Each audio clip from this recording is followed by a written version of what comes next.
За энэ улсын хөгжлийн төлөвлөгөөний 1 жилийн төлөвлөгөө гүйцэтгэлж тэр төлөвлөгөөнч тэр орж ирэхэд би нэг л юмыг одоо бас хэлтгий. Энэ нь болохоор 1 жилийн одоо ийм төлөвлөгөө гаргахаа хэдүүлээ болцгоё.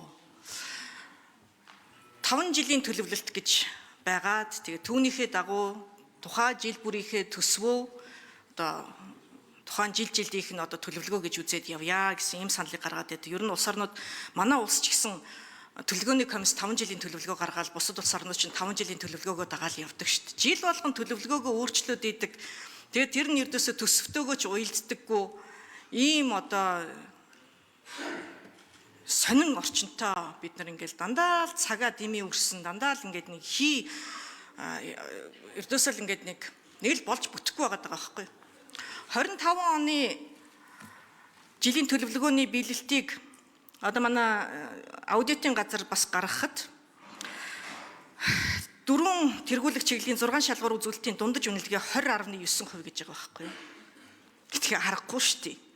Нэгдүгээр засгийн газраас оруулж ирсэн төсвийн одоо энэ төлөвлөгөөг нь бүр танигдахгүй болтол нь гишүүд зарчмын зөрүүтэй санал гаргаад баахан одоо төсөл хөтөлбөр оруулцдаг. Яагаад тэгэхээр одоо төсөвтөөгөө бас андуураад идэг байхгүй. Тэгээд одоо хавар нь нэг төлөвлөгөө гаргаад намар нь болохоор төсөв гэж бас шал тусдаа ондоо юм гаргаад төлөвлөгөөнд нь орсон одоо үзүүлэлтүүдийн 60% одоо санхүүжилтийн ердөөсө тавьж өгдөггүй. Тэгэл байнгын өөрчлөгдөд байдаг. Энд чинь утгагүй байгаа байхгүй да. 5 жилийн төлөвлөгөөнд нийцүүлээд жилийнхаа төсөв батлаад явах нь өөрөө одоо зөвхөн хэрэг баймаар юм.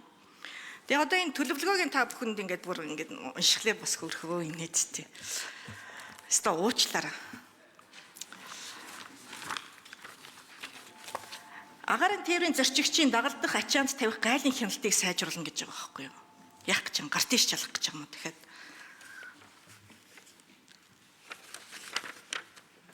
Баян хошуу дэд төв орон сууцчлуулах төслийг хэрэгжүүлнэ гэж байгаа. Сая бид нар чинь сэлб дэд төвөө унгаачлаа штэ. Тэгээ дахиад ийм асуудал өрнөх нь үдээ. Төрийн албан хаагчдад статистикийн сургалт зохион байгуулна гэж. Манай статистикийн байгууллагын бас манайхан л ч оруулсан юм биш л дээ. Энэ хэрэглэгчийн чанартай хүртээмжтэй мэдээлэл гээд ийм асуудал орж ирж байна. Гадаадын иргэний визгүй ер нь ингээл иймэрхүү энэ мэдчлэн одоо ийм зүйл залтууд одоо яалтчгүй жилийн төлөвлөгөө оруул гэсэн учраас ингээл иймэрхүү л одоо жагсаалт орж ирж байгаа. Тэгээ одоо энэ эцэслэн батлагдахтай бол дахиад бүр шал өөр юм одоо гарч ирнэ. Тэгэхээр энийг нэг болчиж болдоггүй мүү гэсэн асуудлыг л дэвшүүлээд байгаа юм аа. За надад нэг асуулт байгаа.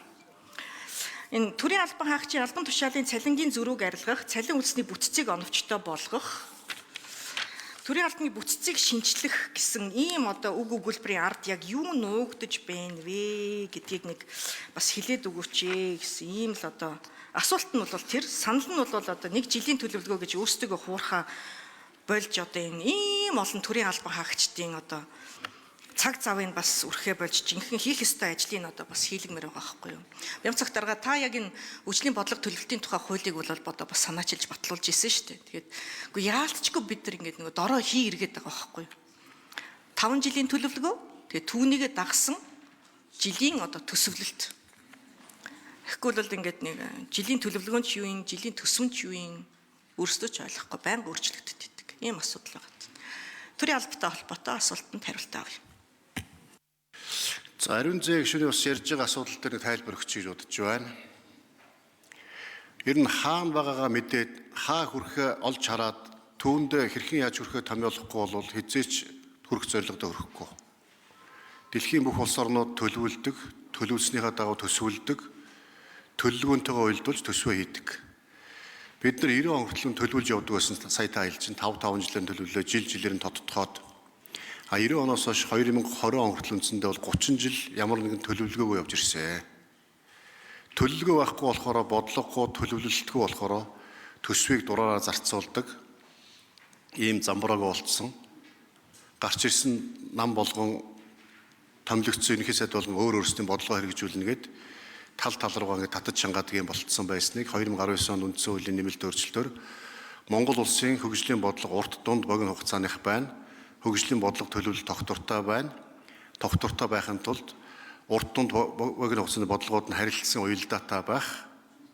Энэ юмуудыг шийдэж хөгжлийн бодлого төлөвлөлтийн тухай хуулийг их хурл 2020 онд баталсан. Ингээд үндсэндээ бид нар 2030 жилийн урт хугацааны бодлого буюу алсын хараа 2050, 10 жилийн дунд хугацааны 8 зорилт хөтөлбөр батлах ёстой. Үүнээс нэг нь баталсан, бусд нь батлагдаагүй байгаа. 5 жилийн үндсэн чиглэл буюу таны ярьж байгаа 5 жилийн төлөвлөгөө, дээрээс нь засгийн газрын үйл ажиллагааны 4 жилийн хөтөлбөр. За үүнийг хэрэгжүүлэхэд жил болгон төлөвлөгөө батлаад төлөвлөгөөндөө суурилсан төсвийг баталдаг ийм тогтолцоотой болсон. Энэ дөнгөж хэрэгжиж эхэлж байгаа болохоор 30 жил ямар ч төлөвлөгөөгүй замбраагүй задгаа явж ирсэн болохоор одоо нэг цэгцтэй явах гоо тэгэхээр төлөвлөлт чухал уу, төсөвлөлт чухал уу?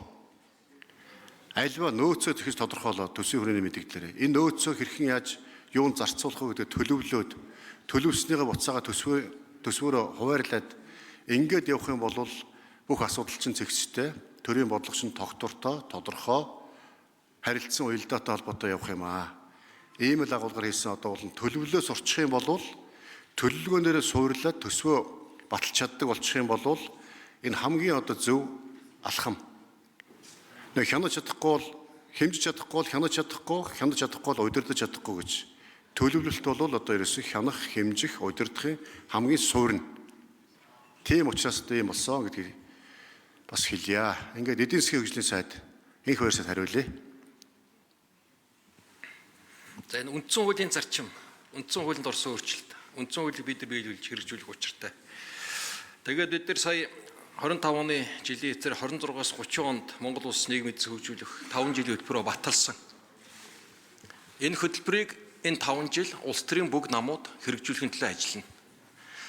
Улсын их хурлын сонгуул болон ерөнхийлөгчийн сонгуул дэвшиж байгаа нэр дэвшигч улс төрийн нам энд Монгол улсыг хөгжүүлэх 5 жилийн үндсэн хөтөлбөрийг хэрэгжүүлэхийн төлөө ухаан санаагаа арга ухаанаа уралдуулна. Тэрнээс энэ хөтөлбөр тусаагүй өөр хөтөлбөрийг хэрэгжүүлэх санал болгосон улс төрийн нам нэр дэвшигчийг сонгуулиас хасдаг бол ийм хатуу зохицуулттай болсон.